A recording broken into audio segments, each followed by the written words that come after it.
Alright, y'all. Sit down and be quiet. What I got to say is important. Alright? I've seen magic happen. Not just in the movies, but in more unexpected places. I've seen magic happen in a classroom right here in Bryan High School. Alright? Now this classroom is led by a man who I've been told can make dreams come true and open up your mind to the world. Alright? Now, I understand you have a kid in this class. Kind of a freak. He does all of his English projects on me, and it's kind of weird. I don't like it at all. But he came crying up to me one day and said, Mr. Kolb, every time I do these projects, they just laugh at me. And I said, listen, son, you got to quit crying because it's embarrassing. But I will go into your classroom and I'll talk to them about it.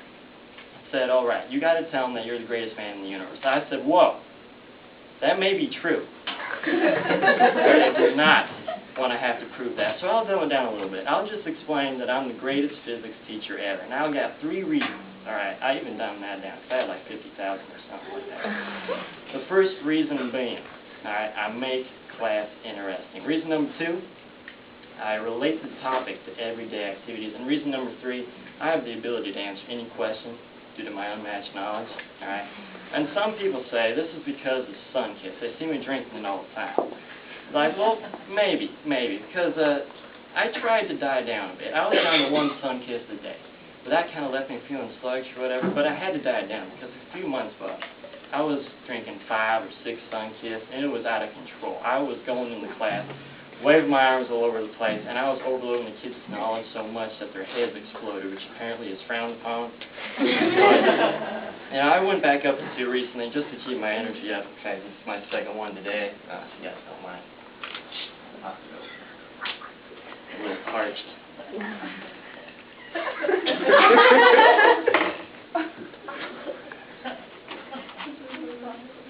To keep my energy up. You guys are boring me. Alright, so back to reason number 1. I'll explain it for y'all.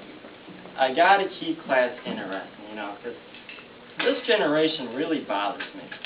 All you guys with your cell phones and your iPods, you guys need constant entertainment. And I understand, because I'm Mr. Kolb and I understand everything, that you guys need entertainment or else you'll just go right to sleep. And I can't have that. I got to get this material through y'all thick skulls. So I got to keep you sharp, keep you entertained. And I do that through the various labs and videos that I do. Like my labs, I love them. I did them when I was in high school. I do them all from memory because I'm a genius. And I have you guys do it, which is kind of weird because you guys are just stupid when it comes to labs, but it keeps you entertained. And these videos that I show, my favorite series, there's this Hawaiian physics teacher. The kids love him because when you look at him, he looks just like Chuck Norris. I'm serious. Just like Chuck Norris. And the kids, they're really big on Chuck Norris these days. They have all these little jokes. I don't think they're funny unless you replace my name with Chuck Norris's. Then they're hilarious because I can slam a revolving door. And I must keep class entertaining because I have developed quite a cult following. Like these kids are following me around, giving me hugs, telling me how awesome I am. Like I already know how awesome I am. I don't need them telling me. But apparently they started this Facebook page. I don't really know what it's called, but it's Mr. Kolb : he who created time, space, life, and lives in some fun kids. If I remember correctly. Y'all should become fans, alright? I don't really look at it that much because I put quotes on it, but my wife thinks it's really fun. And my daughter, she got freaked out by it. I don't really know why. Don't tell her I told you this, but she just got her license, and she thinks driving is just like driving the bumper cars with Happy O Fun part. It's just bad. It's awful. Alright, moving on. I got a little off topic. Reason number 2. I relate it to everyday activities. Now, turns out,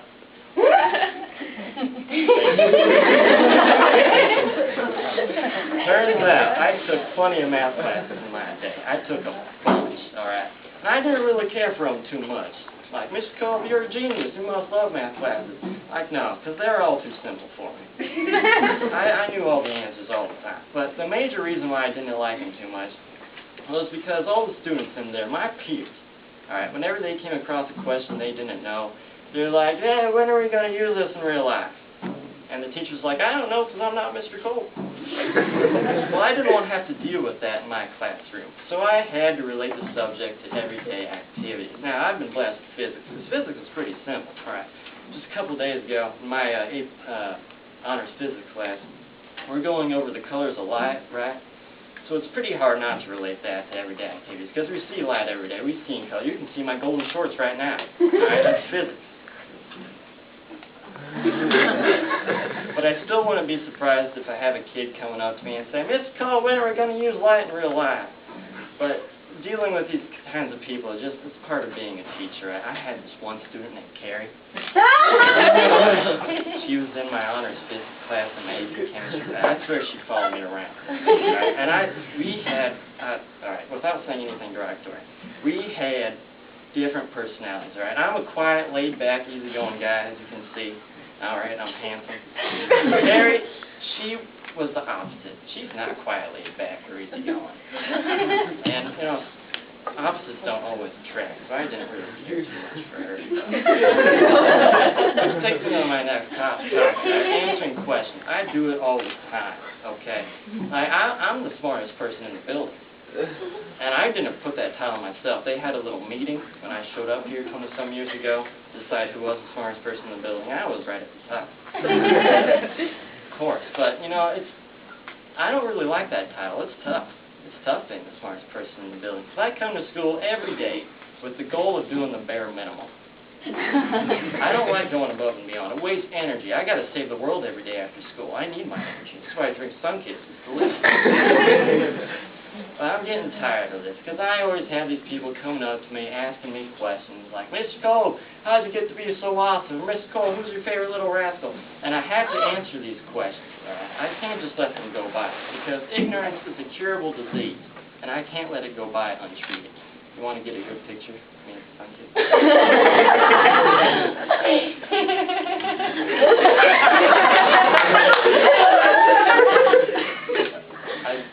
all right, whatever.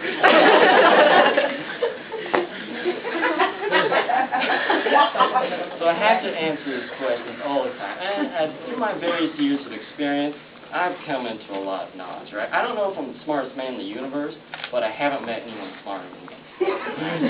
So I have to answer all these stupid questions. I say they're stupid questions because I don't have any questions. I only have answers. So all questions are stupid for me. But you guys need to learn, so ask me any questions you want. Anybody have any questions? Anything you want to know. Why are you so cool? Because I'm Mr. Kolb. Moving on. Alright, so let's recap what we learned here. I was told to come in here, tell you guys why I'm the best physics teacher ever. I had 3 reasons. I'll go over them again. I'm confident in them. Reason number 1, I make class interesting. Reason number 2, I relate the topic to everyday activities. And reason number 3, I have the ability to answer any question due to my unmatched knowledge, alright? And I came in here because it's a waste of time, alright? I don't want to be here. But I came in here because someone has to take my place when I decide to leave, alright? I don't want to be here forever. So y'all really, you got to step it up, alright? You got to accept that I'm the greatest physics teacher ever. Because if you don't, then you'll just be staying in the same place and you won't be a leader, alright? Now that kid, Charlie, he's an attractive young man. I like that. And he accepts that I'm the greatest physics teacher ever. And you all have to do the same. Because if you don't, then you'll never be leaders, and you guys really have to learn to be leaders. Because I don't want to be here anymore. And I know I've said that before. I know I've repeated myself, but I repeat myself because it's important. And by importance, I mean it'll be on the test.